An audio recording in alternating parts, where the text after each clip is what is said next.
தமிழ்நாடு அரசின் 2025-2026 ஆண்டுக்கான நிதிநிலை அறிக்கையை மாண்புமிகு தமிழ்நாடு முதலமைச்சர் அவர்களுடைய ஆலோசனையில் மாண்புமிகு நிதியமைச்சர் அவர்கள் இன்றைக்கு தமிழக மக்களுக்கு தமிழக சட்டப்பேரவையில் வாசித்தளித்த இந்த நிதிநிலை அறிக்கையை தமிழக வாழ்வுரிமை கட்சியின் சார்பாக மனதார வரவேற்கிறேன்.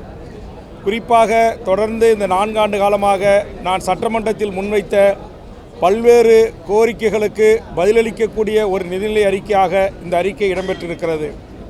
குறிப்பாக நம்முடைய தாய்மொழி தமிழ்நாடு தமிழர் உரிமை சார்ந்த விடயங்களில் சுமார் 55க்கும் மேற்பட்ட பக்கங்களில் தொடர்ந்து மாண்புமிகு முதலமைச்சர் அவர்கள் வழிகாட்டுதலோடு இந்த நிதிநிலை அறிக்கையில் இடம்பெற்றிருப்பதை நான் வரவேற்கிறேன்.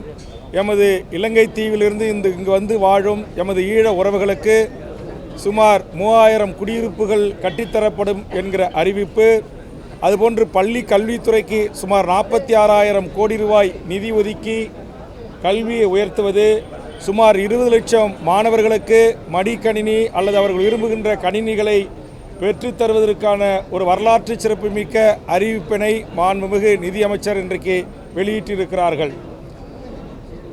ஒரே ஒரு சிறு வருத்தம், சாதிவாரி கணக்கெடுப்பை மாண்புமிகு தமிழக முதலமைச்சர் தமிழ்நாடு அரசு நடத்தும் என்று இந்த நிதிநிலை அறிக்கையிலே அறிவிப்பார் என்று எதிர்பார்த்தேன்.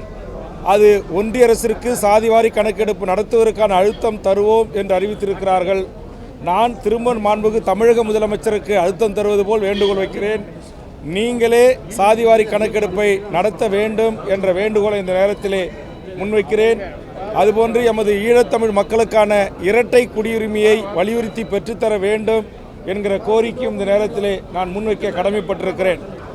இன்றைக்கு நம்முடைய அரசு, ஒன்றிய அரசு நமக்கு தர வேண்டிய 2151 கோடி ரூபாய் கல்விக்கு தர வேண்டிய நிதியை தராத ஒரு சூழலிலும் லட்சக்கணக்கான மாணவர்களுக்கான உதவித்தொகையை மாநில நிதியிலிருந்து தருகின்ற வரலாற்று சிறப்புமிக்க அறிவிப்புகள், ஒரு அரசு சுமார் இன்றைக்கு பல்லாயிரக்கணக்கான கோடியை கடனில் இருந்தாலும் கூட தன்னுடைய மக்களுக்கான திட்டங்களை தொடர்ச்சியாக இன்றைக்கு பள்ளிக்கல்வி, மருத்துவம், சாலை மேம்பாடு, பொதுப்பணித்துறை, நகராட்சி நிர்வாகம், அதுபோன்று ஊரக வளர்ச்சித்துறை, உள்ளாட்சித்துறை, நம்முடைய உள்துறை, இதுபோன்று எல்லா துறைகளிலும் கிடைத்த வருவாய் நிதியை பகிர்ந்து அளித்து தமிழ்நாட்டு மக்களின் பல்வேறு கோரிக்கைகளும், அதுபோன்று 15 நாள் அவர்களுடைய லீவ் விடுப்புக்கான சம்பளத்தை 9 லட்சம் அரசு ஊழியர்கள் பயன்பெறுகின்ற தகவலில் அறிவித்திருக்கிற அறிவிப்போம்.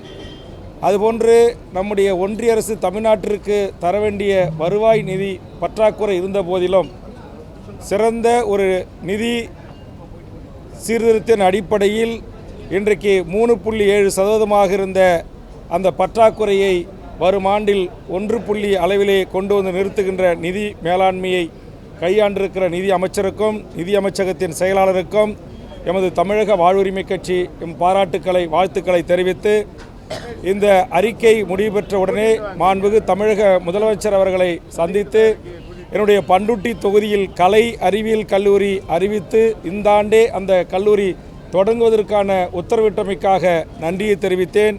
ஒன்றிய பாசிச பாரதிய ஜனதா அரசு தமிழர்களின் உயிரைவிட மேலான எமது மொழியை அழித்தொழித்து இந்தியை திணிக்கின்ற அந்த முயற்சிக்கு எதிராக தமிழக சட்டமன்ற வரலாற்றின் நிதிநிலை அறிக்கையில் தமிழ்மொழி வளர்ச்சி, தமிழ்நாட்டின் வளர்ச்சி என்கிற அடிப்படையிலே 55 பக்கங்கள் தொடர்ச்சியாக தாய்மொழி தமிழுக்கு முக்கியத்துவம் தந்து பல்வேறு வரலாற்று குறிப்புகளுடன் இந்த நிதிநிலையை வாசித்தளித்த மாண்புமிகு நிதியமைச்சருக்கும் தமிழ்நாடு அரசுக்கும் மாண்புமிகு முதலமைச்சருக்கும் தமிழர் வாழ்வுரிமை, தமிழ்மொழி வளம், தமிழ் மொழி என்கிற அடிப்படையிலே களம் காணுகிற தமிழக வாழ்வுரிமை கட்சி பாராட்டுக்களையும் வாழ்த்துக்களையும் நிறைவு செய்து இந்த நிதிநிலை அறிக்கையை தமிழக வாழ்வுரிமை கட்சியின் சார்பாக வரவேற்று விடைபெறுகிறேன். நன்றி, வணக்கம்.